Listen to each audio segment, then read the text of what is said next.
Hi friends, ಇವತ್ತು big boss ಮನೆಯಲ್ಲಿ ಮತ್ತೆ ಹರಾಜು ಪ್ರಕ್ರಿಯೆ ನಡೆಯಲಿದೆ. ಅದರೊಳಗೆ ವಿನಯ್ ಮತ್ತು ನಮ್ರತಾ ಹರಾಜು ಪ್ರಕ್ರಿಯೆಯಲ್ಲಿ ಇರೋದಿಲ್ಲ. ಇನ್ನು ಉಳಿದಂತೆ ಎಲ್ಲ ಸ್ಪರ್ಧಿಗಳು ಹರಾಜು ಪ್ರಕ್ರಿಯೆಯಲ್ಲಿ ಇರ್ತಾರೆ ಅಂತ ಹೇಳ್ಬೋದು. ಸಂಗೀತ ಮತ್ತು ತನಿಷಾ ಮತ್ತೆ ಹರಾಜು ಪ್ರಕ್ರಿಯೆನ ಪ್ರಾರಂಭಿಸಿ ತಮಗೆ ಬೇಕಾದ ಸ್ಪರ್ಧಿಗಳನ್ನ ಹರಾಜು ಕೂಗಿ ತೊಗೊಬೋದು. ಎಲ್ಲ ಸ್ಪರ್ಧಿಗಳ ಮಧ್ಯದಲ್ಲೇ ಇದೆಲ್ಲ ನಡೆಯುತ್ತೆ. ಆಗ ಕಾರ್ತಿಕ್ ಅವರು ಬಂದು ಅಲ್ಲಿ ನಿಂತ್ಕೊತಾರೆ. ಆಗ ತನಿಷಾ ಅವರು ಒಂದು ಮಾತು ಹೇಳ್ತಾರೆ, ನನ್ನ ಕಳಪೆ ಖರೀದಿ ಅಂದರೆ ಇವರೊಬ್ಬರೇ, ಇವ್ರಿಗೆ ಜಾಸ್ತಿ ಕೊಟ್ಟಿದ್ದೆ ಅಮೌಂಟು ನಾನು. ಆದರೆ ನನ್ನ ಅಮೌಂಟ್ಗೆ ತಕ್ಕಂಗೆ, ನನ್ನ ಎಕ್ಸ್ಪೆಕ್ಟೇಷನ್ಗೆ ತಕ್ಕನಂಗೆ ಇವರು ಆಟನ ಆಡಿಲ್ಲ, ಕೆಟ್ಟ ಆಟ ಆಡಿದ್ರು ಅಂತ ಹೇಳ್ತಾರೆ.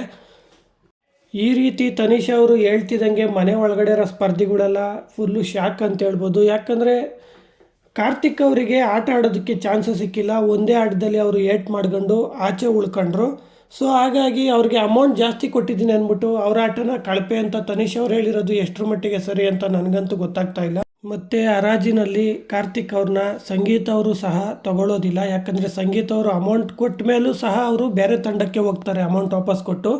ಸೊ ಇದೇ ಕಾರಣ ಇಟ್ಕೊಂಡು ಸಂಗೀತ ಅವರು ಕೂಡ ಹರಾಜಿನಲ್ಲಿ ಕಾರ್ತಿಕ್ ಅವ್ರನ್ನ ತಗೊಳ್ಳೋದಿಲ್ಲ ಅಂತ ಹೇಳ್ಬೋದು.